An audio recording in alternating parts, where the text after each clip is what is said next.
Hello again, I'm Matthew Gore from thewetpen.com. Welcome back. As a general rule, I don't buy solid gold fountain pen nibs, although I do own several pens that came with them, mostly Japanese pens from Pilot, Platinum, and Sailor, but I do also have a few from the rest of the world. I generally don't buy them because I already really like the feel of good steel nibs, and it doesn't make sense to me to spend $100 or more for such a minor difference in the feel of a nib. But every now and then, I do buy them, and I thought I'd take a moment here to talk about two of the Chinese gold nibs that I've ordered recently. The first one is a WingSung, and I didn't buy it separately. It arrived in this beautiful ebonite WingSung 600.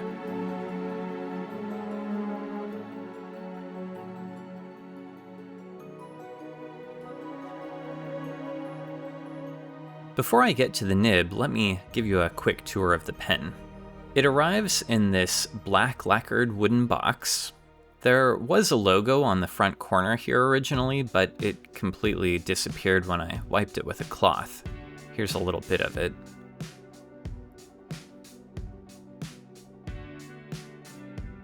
Anyway, the pen comes with a wrench for disassembly and some silicone grease and some instructions.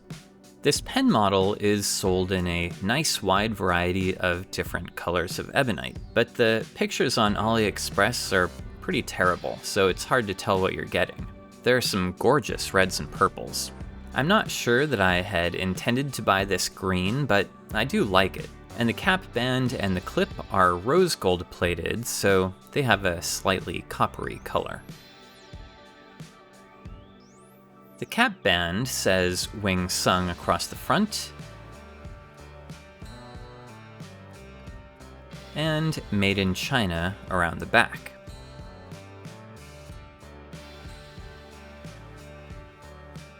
And the top of the cap has this matching finial, although I can't get Google to translate it, so I'm not sure what it means. The WingSung 600 is a piston filler, so below the little band at the opposite end of the pen, there's a knob to turn to operate the piston mechanism, and that works nice and smoothly. The cap unscrews in just over one full turn, which is excellent, and the threads feel very nicely made. I own quite a few ebonite pens, and it's not uncommon for ebonite threads to feel a bit sticky in places, but these are not. The quality here is top-notch. In fact, I'd say the same thing about the whole pen. It really feels like a high-quality, well-made pen, from the finish to the materials. The grip is comfortable, the balance is good. It does post, but only on the piston knob, so you'll have to take a bit of care not to make a mess. But I really bought this pen because I was curious about the nib. This is the nib, a number 8 sized 18 karat gold WingSung nib. Very similar to the steel nibs that you'd find in less expensive pens, like the steel nib version of the WingSung 630. Here it is next to a Jowo number 6 nib for a little perspective. It's a beautiful nib and nicely polished, although I've been using it for a few months now and it's picked up a few little scratches. The feed is a pretty typical plastic feed, nothing unusual there.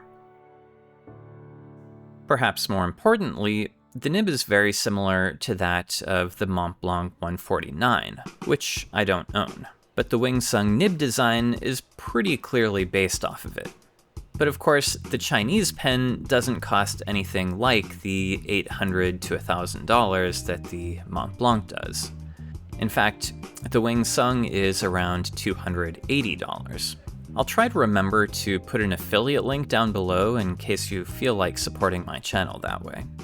This is the only number 8 sized gold nib that I own, so I can't compare it directly to others, but what I can say is that the nib feels very nice. It's a medium nib, and it writes a little on the dry side maybe, but it's pretty average, and so far I haven't done anything to change that. But to me, the feel of this nib is pretty much indistinguishable from a high-quality steel nib. Maybe that's overstating it. It does feel slightly softer, but it's not a big difference. But it does feel like a nice nib, and it's a great writer. Let me show you a writing sample. I've inked up this pen with this ink, the Sailor Assisi Verde from Pelle Penna in Osaka, Japan. Every time I use a medium nib these days instead of my usual broads, they feel more like fines to me, but I do think that this one really is a little finer than a typical medium. Writing normally, the nib is not terribly wet, but if you give it just a little bit of pressure, it puts down a much heavier line.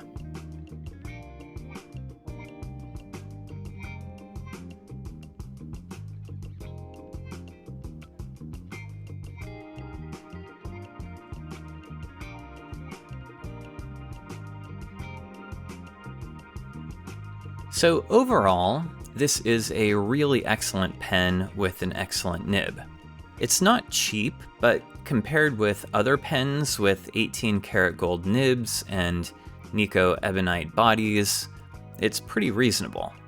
In fact, I recently bought this Spanish pen.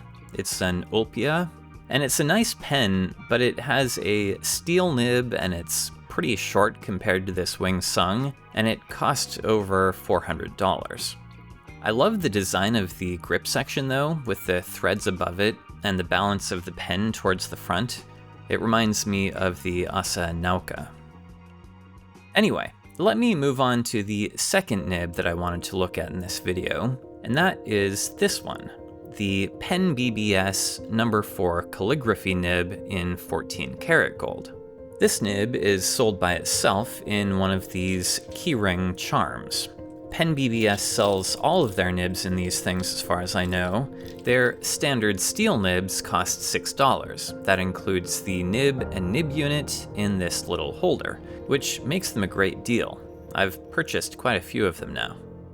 They're normally available in extra fine, fine, and medium.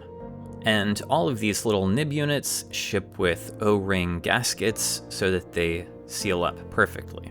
And because the nibs are sold in these screw-in nib units, they're really simple to install. I'll show you in just a second here.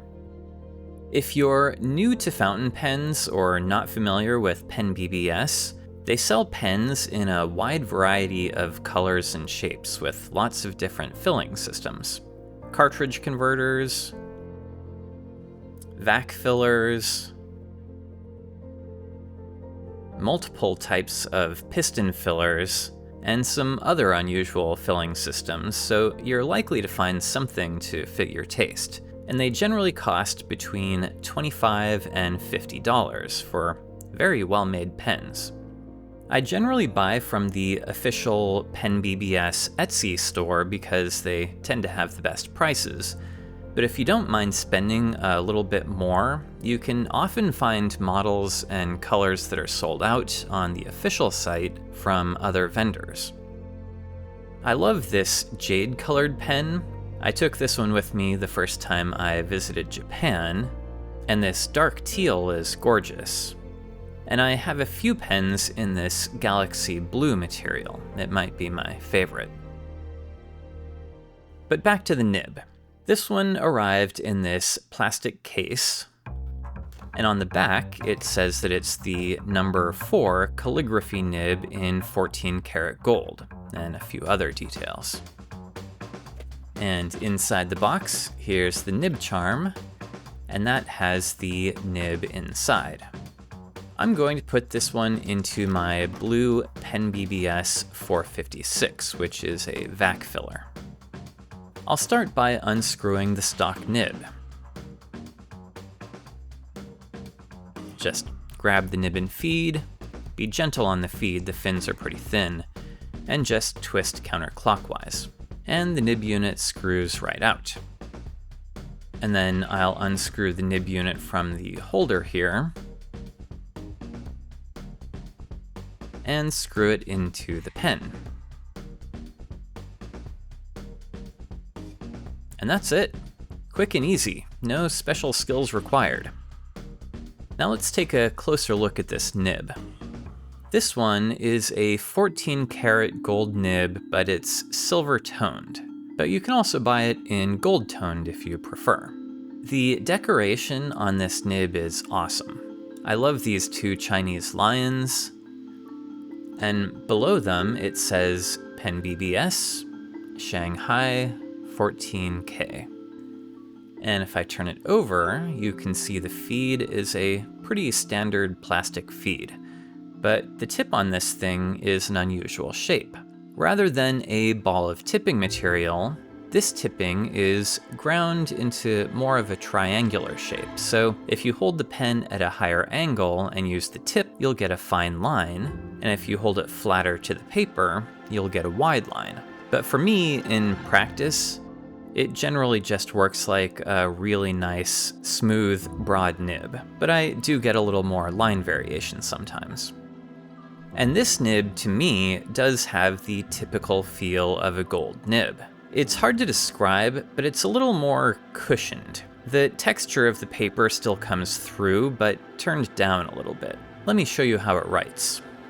Typical Pen BBS nibs tend to be on the dry side, which is apparently a better fit for writing Chinese characters, but these gold nibs are not dry at all.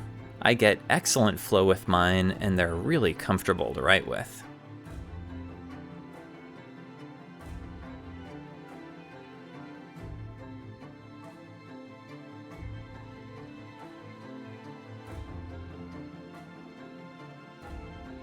I would much rather use this nib than one of these smaller Sailor 14 karat nibs that are in a similar price range. And I like this Pen BBS nib every bit as much as my Pilot Custom 823 nib, which is also pretty awesome. But that pen is quite a bit more expensive. I own two of these nibs now, and ever since I bought the first one about a year ago and put it in this piston filler, that's a model 495, this has been one of my 3 or 4 Workhorse pens that is constantly filled with a pigment ink and carried around with me for work every day. I'm planning on buying another one soon, one of the gold models. The gold-toned models, incidentally, have 2 options for their nib decoration. There's the same lion motif, and there's also a simpler lotus flower. These No. 4 calligraphy nibs are the only ones available in the store right now, but Pen BBS makes a large variety of different ones that I haven't tried, and they all cost $115. Again, I'll try to post a link to this nib on Etsy below.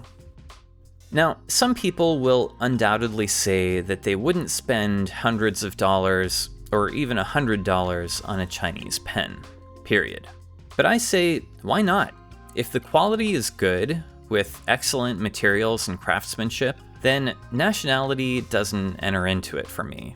I can certainly understand having political issues with the Chinese government, but frankly, I have issues with just about every government, including my own. Anyway, enough of that. Do whatever you're comfortable with, but I do think that these Chinese nibs are worth considering. And that's it for today. I went a little crazy last month and I bought a bunch of new pens, so expect to see more videos like this in the near future, but I also have one random ink video to post too. If you're interested in this sort of thing, then I hope you'll take a moment to subscribe to my channel, and maybe give the video a thumbs up if you enjoyed it. And I will see you back here again soon with another video about fountain pens and ink. Take care out there, everyone. I'll see you next time.